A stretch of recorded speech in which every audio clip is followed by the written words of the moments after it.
Hello నమస్తే అండి, నేను లక్ష్మీ శర్మ. ఇవాళ నేను చిలకడ దుంపలు పచ్చడి చేద్దామని అనుకుంటున్నాను. ఇది చిలకడ దుంపలు.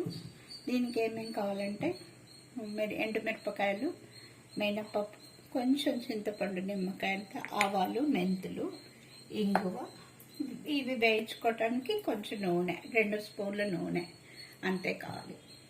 ఇది ఇది పీల్ చేయాలి. నేను పీల్ చేశాక చూపిస్తాను ఎలా చేయాలి.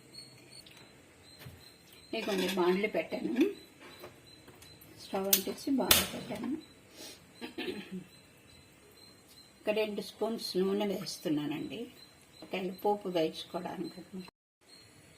ఇంకా నూనె కాగిందండి, మిరపకాయలు వేస్తున్నాను, ఆవాలు వేస్తాను, మెంతులు, మినపప్పు, ఇవన్నీ పోపుకు వేయించుకోవాలి.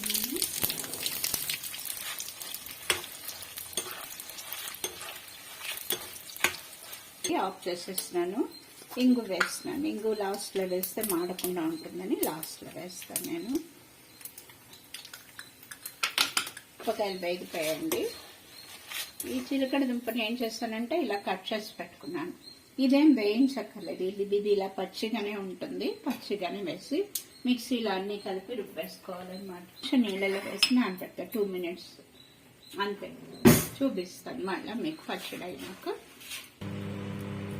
ఇక చల్లారాయండి. ఇది ఇందులో వేసేస్తున్నాను మిరపకాయలు. ఇందులోనే ఉప్పు కూడా వేసాను. వేస్తున్నానండి మిరపకాయలు.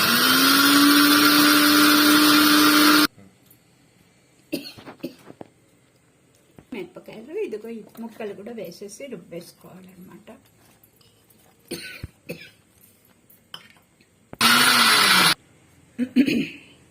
ఇగో చింతపండు వేడి నీళ్ళలో పెట్టి ఊరికే ఇలా పెట్టానండి. ఈ చింతపండు ఇందాక నేను మీకు చూపించాను కదా, అది ఇప్పుడు ఇది ఇందులో వేసేస్తున్నాను. వేడి నీళ్ళలో పెడితే 2 రోజులు ఉంటుంది పచ్చడి, అందుకని వేడి నీళ్ళలో పెట్టి నానబెట్టాను అనమాట. ఇదిగోండి చిలకడ దుంప పచ్చడి రెడీ అయిపోయిందండి.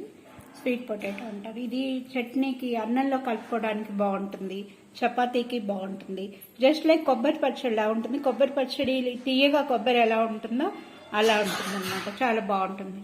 2-3 రోజులు కూడా ఉంటుంది. కావాలంటే ఫ్రిడ్జ్లో పెడితే ఇంకా కూడా ఎక్కువ ఉంటుంది. బయట ఉంటే ఒక 2 రోజులు ఉంటుంది అని. మీరు కూడా ట్రై చేయండి. మీకు బాగుంటే ట్రై చేయండి.